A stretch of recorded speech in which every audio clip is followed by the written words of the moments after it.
Hello, my name is Matthew Jessner. Welcome to the third episode of a series of three, which is called the 3 Rs, and it's a bit of a cheeky poke at reading, writing, and arithmetic, which are the basics. So we're in a period of our current history, which is where we need to review, rethink, and regenerate. And we do that all the time, so it's not COVID related. But it does provide us with a platform and an opportunity to do precisely those 3 Rs, which are basic processes, which is why I decided to call it this. So this is the third episode of a series of four. The first one was with Mario D'Amico, the global CMO of Cirque du Soleil for 15 years, and now working broadly in the entertainment industry and field. The second episode was with Pierre Faneuf and Troy Doiseau. And now we have the pleasure and honor in equivalent proportions of inviting James Tanabe. So I try to introduce people to contextualize more than read their CV, which I encourage you to do. So James is a friend, but also a colleague, and really one of the more exceptional people I've had the honor to meet in my extensive entertainment career. One of the things that I would like to speak about is the fact that he's very academically immersed in sciences, MIT, aerospatial, Mayo, neurobiology, and that's scientific. And it takes a great deal of study and all the rest, Wharton Business and McKinsey, MBA and all that, but a very dedicated circus performer and is a graduate of the ENC, the Ecole Nationale de Cirque Montréal, currently on the board, and also the founder of New Circus Asia and a number of different things. His pedigree is long, but has traveled very extensively in the world, dedicated to propagating art and honest and good and sustainable business practices. So with that as a very short summary, I would like to introduce James Tanabe. Well, thank you for that glowing introduction, Matthew. I really appreciate it, and it's great to be chatting with you here today. Thank you for inviting me. Mm-hmm. So how do you start with a discussion like that? Well, tell me about your life story. We're not going to do that. So I think one of the things that is burning on my mind is we've gone through reviewing how we got here in terms of marketing, the amazing expansion of many different companies, and then all of a sudden the implosion thereof, which was not strictly COVID related. So we know that we were overextended in many different ways and in sustainable fashion before. Also talking about production models and how that would work with Pierre and Troy so that the marketing doesn't somehow become disconnected with the product which we're producing and the creative influence of the craft into the production itself with Pierre and Troy. And now what I'm really trying to shine a light on is, next gen. What is next gen? Is it just new techniques or new fun stuff? I don't believe so. I actually believe that yourself as you're very representative of the kind of diversification that we're really trying to encourage in performers and also in business, which basically means the range of visibility and also the firm engagement to really understand business models and mechanics, to be able to work towards them, and to really understand the cultural and artistic foundations upon which that opportunity is built, live entertainment, which is not exclusive to circus. So that's why I've invited you. So I wanted to talk about the diversification. What I would suspect would be the common denominator, other than hard work, is deep engagement, which is a passionate thing, not some wild, crazy weekend, but like a long, deep engagement for the subject matters, including arts. So that's kind of what I want to solicit from you is what makes that tick? Well, I think you mentioned the three main categories of fields that I think I've been pursuing at different times in my life. The first was art. That was always where I found my passion. The second was science, which is where I did my university education. And then the third was the business side, which is where I did my graduate education and a lot of my post-stage professional formation. And I think that what the common denominator is between those three superficially very diverse disciplines is that all of them are basically trying to understand and communicate some type of reality in order to create value or innovation or something new in all of them. So if I think about it from the artistic point of view, which was the one that was most intuitive and natural for me, it was to try and understand the way that I feel and I think and I exist in the world and the universe around me, and how do I communicate some aspect of that to an audience. And I moved from stage, from theater, and then moved towards dance, and then moved towards film. It was just sort of a natural evolution to continue up and pursue the circus arts through that. But if I really think about science, it's the same fundamental idea behind it. You're still trying to understand the world, but it's less about my interpretation, my feelings, my thoughts about the world around me. It's really trying to probe deeply into what the forces are that are creating the universe around me, and then trying to communicate that for scientific peers, or perhaps to communicate it to a non-scientific audience. But that idea of going out and trying to capture some aspect of the reality of the universe that surrounds you and then communicate it to the people around you, that's definitely in common between arts and science. And a lot of people speak about that, where I think a lot of artists have a bigger challenge seeing the connection is when we start talking about the business world, because a lot of artists have the preconception that business is all about money, and that in some way it's diametrically opposed to the objectives of art. But if I really think about what business is it's basically the practice of economics, and having someone who's trying to take an idea and trying to use economic principles to try and sharpen and improve that idea in order to achieve success within a market, which you can think of as another type of an audience. So in other words, the fundamental entrepreneur, the person who's thinking economically about how to bring value to an audience, it's the exact same creative process that an artist would be, as an artist is designing a show, for example. Is I have what I want to do, what's important to me, I have what I feel about it, what I think about it, have what I want to create, and then however much I want to integrate the feedback of the people around me, however much I want to collaborate with other experts from other fields, that's really up to that artist. But in my experience, most of the success of an artistic project will end up being a function of how diverse and how skilled that artist is able to bring, of a team that artist is able to bring together. Everything I've just said about that artist creating a show works exactly in parallel with any entrepreneur who's trying to launch a business idea. It's just as creative, it's just as imaginative, and it's just as dependent on the skills and the diversity of the team that you're able to assemble.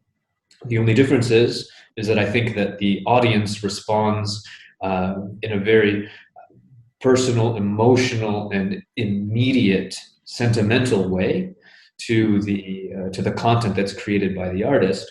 Whereas I think that you also have to take in the case of the business entrepreneur, you also have to take into account certain market effects, certain economic drivers that really tie into how it is that we as human beings respond to incentives and create incentives for people around us. But at the end of the day, if you really look at the process, there's a lot of parallel there. What to me has been a real challenge or surprise has been even in really, really established and successful artistic companies, that you have very few people who are able to bridge the pure artistic side of the organization to the pure economic and business side of the organization. And since I was very young in my career, I always noticed that that was what was frustrating me on the artistic side, was saying, if only they understood this, why can't they just do this? I wish someone would come along who could play this role.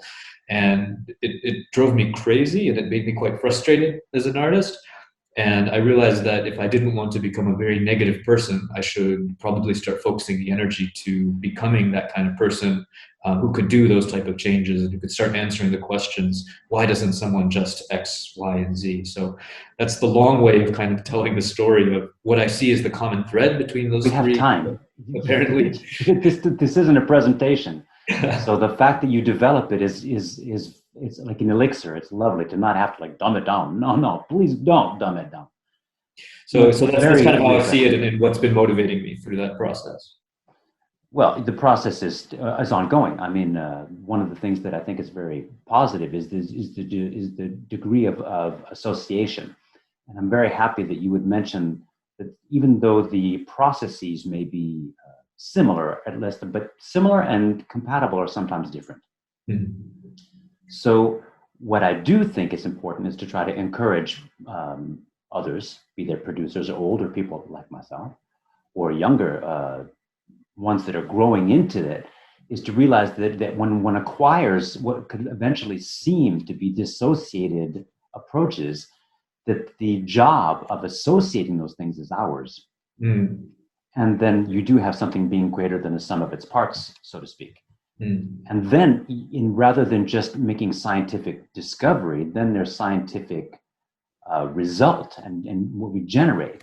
So we're used to the creativity being something that we create that didn't maybe tangibly exist because we didn't understand it. And one of the things that I'm only supposing, because my scientific knowledge is only intuitive and it's pretty low flying actually, is that after discovery, then what? And then we can study those processes, then we can actually influence different outcomes. I mean, you're not necessarily going to change the order of the constellations, but when you understand the constellar interrelationship and these kinds of things that you don't necessarily see, then we can start to create an environment, which may be the macro. So you're speaking about in a theater.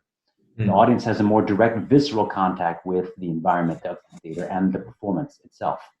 Not only the performers, but the performance. But all the other structures that enable that are part of the environment that actually generates that. Mm. And I'm expecting that with that kind of vision, that you can go micro, macro pretty far on both directions. That's what I'd like to try to encourage someone who you do inspire me, just that kind of capacity of long vision, but also associating those things. So you're not just somebody who's done a few different things and is still trying to find their path. You've created a different hybrid path for yourself. And you have influenced a great deal the business aspect, hence the name of your company, 5149. You want to talk about what that means to you symbolically?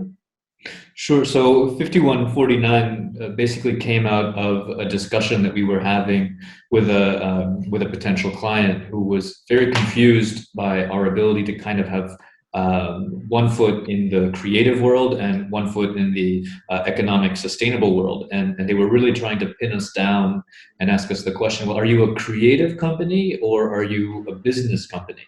And I said, well, it's sort of 51% of one and 49% on the other. We're 51% on the creative, but we're 49% focused on what is going to be sustainable from an economic point of view, but also from a lifestyle point of view for all of the people involved. And the reason why we're not 50-50 is because we do believe that you need to have slightly more emphasis on the crazy, on the innovative, on the never been seen before, but you want to do the minimum amount of preparation and due diligence on the sustainability of any particular project, because at the end of the day, it's our livelihood.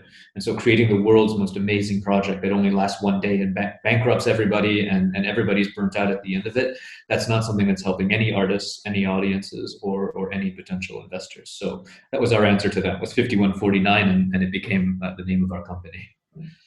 But it's also the name of I mean, it's kind of like a code for yourself. It's also a reminder. I mean, I can imagine that sometimes when you're in a very long discussion with partners and there's not a whole lot of 51 involved, that it's kind of nice at the bottom of the page, you keep saying, okay, this is 5149. And there are times when you go 100% of one or the other. I can imagine that if you're going to be going directly into performance as a performer, which you still do, that you're probably not going to split at 5149. I can expect. No. And I can imagine when you're doing a budget provision for the next hypothesis over a 5-year period, that probably you're doing a little bit more 49 than 51 at that point. Yeah, it's not really trying to do both of them at the same time. We're definitely not 51% at any second and 49% at the same second. We're always 100% one or the other when we're actually doing the project. But when we're up and we're framing the project, we're always making sure that we're always thinking about both aspects of it. And that comes into every element. For example, if we're trying to come up with something as simple as what should the timeline of this project be? What should the budget of this project be? What should be the profile of the artists or the designers that we're bringing in? Is we'll usually come up with the complete folly side and just say, let's just, what would be the perfect wish list of what would just make us delighted and would make every single person around this project to be delighted to create the project. But then we'll swing right after that to the 49 side and say, what is actually feasible? And one of the things that I took from McKinsey was the ability to create different scenarios. So I find that a lot of times we'll try and say, well, do you want this artist or not? Or do you want this to be 5 weeks or do you want it to be 6 weeks? Those are very difficult conversations to have because there's a lot of interaction in any one of those decisions. So what we find and what McKinsey teaches us is in very complicated situations where you have to make decisions with a lot of ambiguity, it's much more helpful to make decisions between 3 different scenarios than just answering a yes or no question to one part of that scenario. So you could say, well, scenario 1, are you trying to get as many people into this theater in as short a period as possible in order to make your investment back? Is that your priority? Or are you trying to create a show that has the world's most exciting artists doing things that no one has ever seen before? Or some other scenario that's some mix between the two? And if you're able to have that kind of discussion, it's much easier for people at any level of expertise and with any area of focus to be able to have a much more creative and productive discussion. And then you can get down into the nitty-gritty of saying, well, then if that is what you want, if you wanted scenario B, then what do we need to put into place? Rather than trying to build always from bottom up, to think about from top down. If this is a scenario that's inspiring everybody, these are the pieces we need to have in place. So that's the way that we try and have those discussions, both at the highest level when we're scoping and planning how we manage the 5149. But once the project kicks off, if we're speaking with the chief financial officer, we're 100% 49. But then as soon as we get to the studio with the artists and the designers, we have to be 100% 51. And then before we fall asleep, we just check and make sure that there's a good balance between both. Do you actually do that? Sleep? I'm not really sure. I'm chiding you somewhat. So what I've also noticed that in one of the multiple roles that you had, also running shows. Mm-hmm. I mean, being the resident artistic director of shows that had already been created. Mm-hmm. So I've also been somewhat in a similar role, and I know what it's like when there's a show that's running. So let's talk about operations. At the moment, we're talking about business scenarios, about creating something, or realistically studying different hypotheses. One of the things that has created this possibility is the fact that these shows run. So we call it operations, or sometimes even in French, exploitation, which is exploitation, which in English everyone freaks out about, which is not necessary. But the truth is that some of the shows that have run for over 20 years have created not only the financial basis, but the possibility for some of the design evolution in some of these theaters, and created an entire register that didn't exist on that scale. It didn't create creative combustion, but it did create, even designers were able to deal with their interface with architects rather than loading into a UNESCO protected theater, which is also another challenge, and a wonderful one, by the way. So if you moving into a theater that doesn't exist and there are no ghosts in it yet, what do we do to actually do all that interface? So that has been lovely, and I think that you also were part of that. And then in the creative and business strategic development, going into different areas of the world. Now, your international career, not only as a performer, but in where you've lived and where you've looked, looking at different demographics. And the reality check is not putting water in the wine. The reality check is choosing the right size of golden egg. Yeah. The most important thing about a golden egg is that it's golden. If it's really big and it doesn't do very well, it's not very helpful. So I would expect that your international exposure, also in your training, is helping you a lot in terms of helping us as a community regenerate in the current context. Yeah, no, absolutely. I mean, I think a good way to say it is that everything I've ever learned and believed with 100% of my being has at some point been proven wrong by another environment that I've had to work in. So, once I figured out, oh my God, okay, this is what I was misunderstanding about Thailand. Now I figured it out, and now I know how to make a project work in Thailand. And then I'd go to India and then try and put that same model together, saying, okay, now I figured it out because I've done it in Thailand. This is how we do it. And then realize, oh, no, that's completely different here. And then all of a sudden accepting the job at Soleil and then saying, okay, all right, well, everything that I learned in Thailand and India has to be completely modified here for this current environment. The challenge is that no matter how much of an expert one person is, if you look at any element of their expertise, it's 100% a function of their expertise comes from experience, right? It's their experience. And so when you talk about that idea of coming into a brand new theater, UNESCO protected or whatever it is, no one expert, just using the example I said, if I come in with everything and I have absolutely best intentions, 100%, and I put all of my knowledge and all of my expertise into that, there's going to be a certain element of what I'm saying that is correct, and there's going to be a certain element that's wrong. And the only way to get around the fact that everything I've suggested is tainted with very, very poor ideas is to have another person come in from another perspective with another set of experiences, and to have that person come in and to have them share their view. And then same for third, same with fourth, same with fifth, and to start identifying, okay, where are the areas where these people are really starting to align and say, okay, this is what could really be, this is what you absolutely need, right? And then what are the things that we absolutely don't need? Okay, that's having us understand two really clear black and whites that all of these experts we're bringing in are starting to align on. But that's not enough. Then you end up with a very safe project. The next step is to ask all of those same artists, but what would be the cool thing that you would love to do here? Don't worry about if it's possible or not. Just we have other people, and that person, well, what I would really love to do is to have this thing fly over here, and then have that happen, and then this would pop up. But you need someone with like really amazing rigging experience to be able to tell you if that's even possible, which is fantastic, because then you can check with the rigging person, and you can say, well, we did have this set and stage design expert who said they would love to have something like that, but they don't even know if it's possible from a rigging perspective. And then the rigging person says, I never thought of that, but it's actually pretty trivial to do something like that.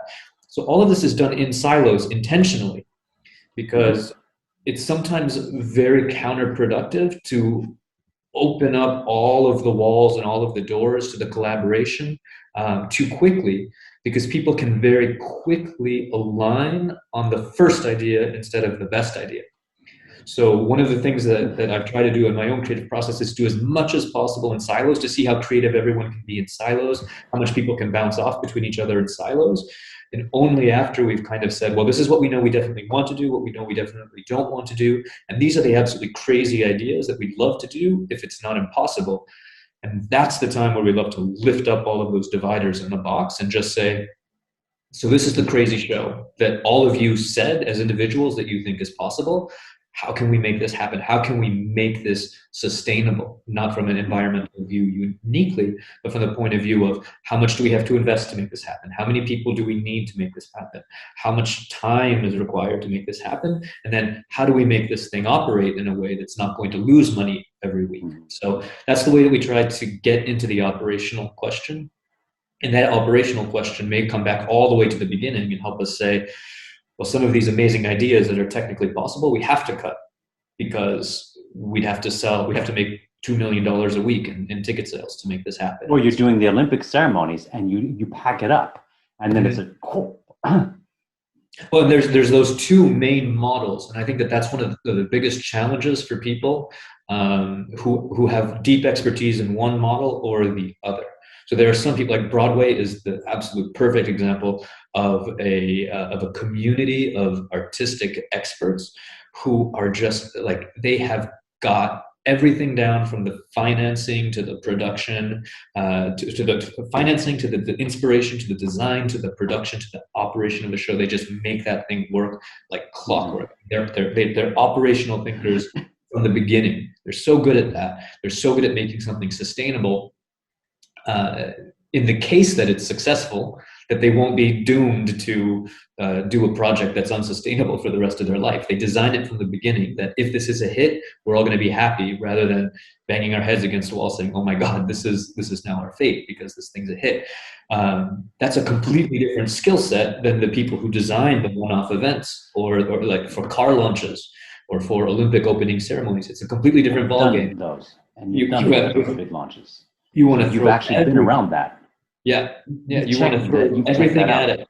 You want everybody to say, "Oh my God, that's amazing," and then you want everyone who was involved at the end to say, "I never want to do that again, but I'm really glad that we did it." So you don't want to mix up those two models. They're completely different. That's interesting. I love the fact that you talked about silos, because I hear it so much in sort of a relatively mid-level corporate speak. Oh, no silos. Usually silos, I mean, we have cell membranes, and it's a good thing, because otherwise you wouldn't be able to distinguish all those other things. And there's lots of, what's important about a silo is knowing what's in it and taking care of what's in it. Yeah. We don't have to talk about agriculture. I think that your scientific knowledge is sufficient in terms of that. So with the 5149 and all of the business and macrocosm that contains, and also the macrocosm of the art, one of the things that's interesting about prospecting in lands of opportunity. So the opportunity, let's be cash. It's going to be really hard to tour in Europe at the moment and for a while, for reasons having to do with health, maybe not even, but just in terms of the complexity of changing borders. And because it's a continent with lots of tiny little countries that have all kinds of ways of not getting along in terms of legislation. So touring in Europe is going to be really tough. Forget about touring with an infrastructure. Just touring with a cast and moving into theaters is going to be quite challenging. So there are, of course, many initiatives that you probably know much more about than I, but we know that there are sectors of opportunity, and some of them call it that, okay? It could be in Saudi Arabia, it can be in the Emirati, it can be in China, although China is a really big word because it's a really large country with huge differences. People say, there's an opportunity in Asia. How can you possibly say Asia as if it's a place? It just blows my mind. You know, somewhere in the Andromeda, there's a show opportunity. There's a lot going on in Asia. So when we rock in with art and business, what about value? Okay, because we're rocking in somewhere. This is my personal mantra, sorry. Am I driving the point? Yes, I am, but I'm driving it with someone whom I respect immensely. The value, I don't mean just the ROI, the return on investment, which is a larger idea. But okay, we have responsibility to do more than just set something up that's successful, which is already good. But when resources are tight and when we have to import a lot, we need to bring in my opinion, a lot more than our expertise and our content. I really feel that this is an opportunity in this wave of our cultural development. We have a cultural mandate behind art as well. We're not going to teach people about culture, but we need to provoke something more innovative than just trying to honor their patrimony or come in with an external product. I really feel that this is a time for producers and artists to remember that what we're doing now is a responsibility for continuity. Not that we take it on as a mission. We don't have to drink the Kool-Aid and shave our heads. But it's really important, however, to remind ourselves that what we do is we're putting down a gesture that's supposed to actually gestate, rather than was it good or was it well studied or was it a successful process. So with the international exposure that you have and the range of projects from very, very small and very, very grassroots, even recently. So your grassroots projects were not necessarily in your past. So you start at grassroots and then you're going high level. You go up and down all the time. You do that all the time. You go from being on the highest level of being an executive on the highest level in that biggest company at that time from grassroots within the same month, which is kind of interesting. So I would expect that with the kind of values that I know you have as an individual, to actually try to nourish that kernel in the middle of all those projects as well, without preaching it. Yeah. Well, do you feel that we're doing that in terms of our reprise post-COVID? Do you think there's enough focus on that's values? an interesting take. Almost by necessity, people are having to return to there's two things. The first piece is, I always used to say that there's the projects that I do to eat, and then there's the projects that I do to sleep. The projects that we do to be able to put food on the table, to make money, and then there's the projects that we do so that we feel like we're living a good human life, and that's what's been driving that sort of grassroots to the big commercial, back to grassroots, back to big commercial.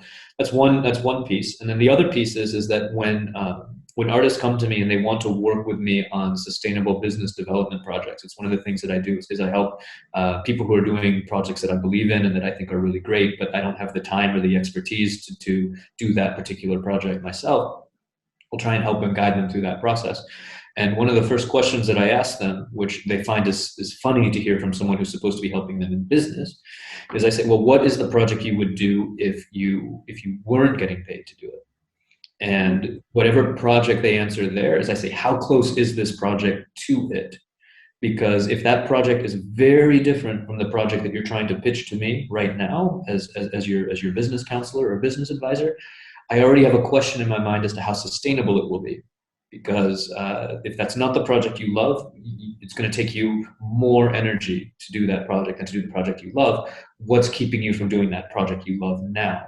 And that's kind of where I like to start saying, well, that's the project you tell me you wanted to do, but this is the project you're telling me you're actually passionate about. How do we make this project look more like that? Or how do we just do this project now and skip a step? And I think that what COVID pandemic has had, the effect that it's had on a lot of people is by default, it's forced us all to do the work that we would do if we weren't getting paid. So for all of the negativity and for all of the stress that it's caused people, and it's caused a lot of people, it's caused a lot of pain and a lot of heartbreak, I do know that it has also had an incremental positive effect in many of my closest friends of moving them by necessity one step closer to their actual passions. And I think that the ideas that are gestating right now, that are being developed right now, that people are going out and passionate about seeking out funding to make happen right now, as soon as the sun comes out post-COVID, I think that these little seeds that have been planted all over the place, when they start to sprout, we're going to see an amazing amount of diversity and heart and passion-led projects as a result of this COVID pandemic. And I am looking forward to that because I think there's going to be quite a renaissance, quite a roaring 20s effect. A lot of people are saying that, but I really do believe that it's something that's going to happen, and it's going to be even more transformative on the art world and the performing arts world than COVID was. But thankfully, this transformation is going to be a positive one. It's going to be opening a lot of eyes. That's very encouraging, and I know that you're saying that. I know that you're actually participating in creating an environment in which that will happen. So with that, I don't have anything I could possibly add to that other than just suggest that anyone that's listening to this episode take on the positive aspect, and I don't mean positive like think positive. Like, how about act positive and moving? And what you just said about what project would you do if you weren't getting paid, and that doesn't mean making concessions necessarily. And try to get closer to that. And it's very unfortunately become quite banal to talk about passion. But I've never felt it. How can you possibly be banal about that?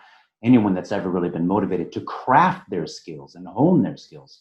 So if you were to be in a circus school now, maybe not even just barely barely legal, so to speak, where as a circus performer, because we are on Circus Talk, although it applies to dancers and to many musicians are a little bit more outside of the stage necessarily. So what would you think you would encourage budding circus artists now to focus? I mean, they used to focus on, but let's be cash. Many people wanted to audition for the Cirque du Soleil because they wanted to be exposed to the shows, their artistic content, but they also wanted to have a platform of development that was sustainable, which is very good. They didn't just want the jacket. They wanted to actually develop in a context that would allow them to do it. So it wasn't just getting a job. And there have been many other companies outside of that, of course. But now, if you, James Tanabe, were in a circus academy that was actually trying to produce you onto the performance field, where would you put some of your focus outside of just training? I think it's a great question, and the way that I would probably articulate that to a circus school student would be all of the effort that they're putting into their training should probably be about 51% of their energy and their curiosity and their focus. And the goal is to really go out and try and find the 49% for them, which is what is something that's completely outside of the circus world, of the arts world, the performing world, that is also something that you could pursue with the same level of intensity, something that's going to make you feel a little bit uncomfortable or unfulfilled by just the world of the circus. I think that's very important, to have something that is spiritually or mentally in some way pulling you out of the circus, so that you don't get too comfortable and too stagnant in such a comfortable and accepting and creative place. For me, it was always the science piece, and then as I was trying to make my projects happen, then I started wondering why am I doing all these projects and working so hard and still having so little in my bank account? I must be doing something wrong. And that was what prompted me to understand a little bit more about the economic forces that I was just very, very poorly manipulating. So that science world and that economics world was always pulling me out of that very comfortable artistic space where I would have loved to have stayed from a creative point of view. But it just kind of kept poking at me and saying, there's other things to be paying attention to. There's other things that can happen. And it's had a huge impact, I think, on the quality of work that when I was really an artist on stage that I was putting on myself. And I think it's also had an effect on now that my goal, my job is really much more creating opportunities for creative people and for artistic people and for performers to do amazing things on the stage. It's definitely had a huge impact. One of the principles that comes from neurology is that it's not the number of brain cells that you have that determine how quote unquote intelligent or smart you are. If you actually measure the difference between organisms that perform differently on whatever level of intellect or creativity or ingenuity you use, ones that overperform others tend to have more connections between all of those different brain cells. And the way that you have multiple connections between those brain cells is by trying to make connections between super diverse fields or super diverse principles that most people who didn't have the background or the understanding between them, they wouldn't see anything in common. But being able to see how all those things relate, that actually creates physical neural pathways between the neurons that you have in your brain, not in a new age way. I mean, you're literally creating and pathways in that. And I feel that the same thing happens artistically. When you are, if you're 100% focused in artistic fields, I think that's fantastic. You're going to create a certain amount of work. But the second you force yourself to pursue non-artistic fields, it's just going to have an exponential effect on the depth and the quality of the work that you're able to produce. That you circled right back to the first thing I said, speaking about yourself, and you're not the only one, but you're just a very extreme example of what I call cognitive association, and it becomes something else. It becomes not A/B. It becomes something much more developed.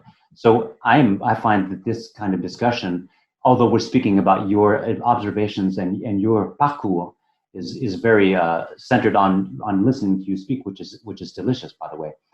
But it is something that is applicable to many other people, and for me personally, inspiring. Not aspiring to somehow run on that, but just very inspiring. And I'm really hoping that this episode has been as inspiring for many people from different avenues as it has been for myself. And also the fact that you are intrinsically involved in helping to generate the terrain upon which these things will blossom. Hopefully, I'm very happy that you are so widely exposed to participate in that, and I'm very, very happy. So for me, I could go on for weeks, but where we are with this episode, I think it's about the right time. But also, I just wanted to thank you really, really, very, very sincerely for the generosity you've had to share your perspectives on our world. Well, that's very kind, Matthew. Thank you so much for this opportunity and also for this fantastic discussion. I really appreciate it, and thank you for inviting me and thinking of me. Of course. Okay.